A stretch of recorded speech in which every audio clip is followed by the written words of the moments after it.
So hey guys, welcome back to my YouTube channel. তোমরা কেমন আছো? আশা করি ভালো আছো। আর আমি খুব ভালো আছি। তো আজকে ছিল অন্নপ্রাশন বাড়ি। তো অন্নপ্রাশন বাড়ি গিয়ে দেখি ওরা নাচানাচি করছে।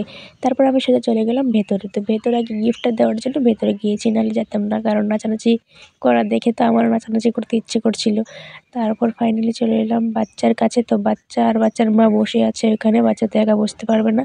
তারপর সোজা ওদেরকে দিয়ে দিলাম গিফটটা দিয়ে আমি ভাবছি না বাইরে চলে যাই, কতক্ষণে বাইরে যাব, আমার আর মন মানছিল না। তারপর গিয়ে দেখি ওরা নাচানাচি করছে, আমার তো সহ্য হচ্ছিল না, কখন নাচবো। তারপর ফাইনালি আমিও চলে গেলাম ওদের সঙ্গে নাচানাচি করতে।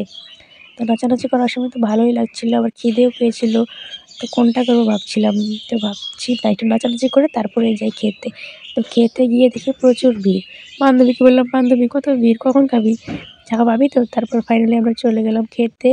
কিন্তু খেতে বসে ওদের প্লেট পরিষ্কার না করতে আমরা বসে গেছিলাম। তারপরে দিয়ে দিল ডাল, পকোড়া, স্যালাড, লেবু, তারপর দিয়ে দিল মোড়া মাছের তরকারি, তারপর লাউ দিয়ে মাছ, আর লাস্টে দিয়ে দিল চিকেন দিয়ে খাচ্ছিলাম। আর ভাবছিলাম, এখন ভিডিওটা এডিট করার সময় ভাবছি যে আরটা যদি এখন খেতে পারতাম। তো লাস্টে মিষ্টি আর দই দিয়ে দিল। তারপর বান্ধবীকে বললাম, বান্ধবী ক্যামেরাটা বন্ধ করে দে, আমি আর পারছি না বন্ধ করতে, হাসতে হাসতে পাগল। তারপর খেয়ে দিয়ে যে বাড়ি চলে গেলাম। তো ভিডিওটা কেমন লাগলো? ভালো লাগলে লাইক কমেন্ট সাবস্ক্রাইব করে দিও। Tata, by.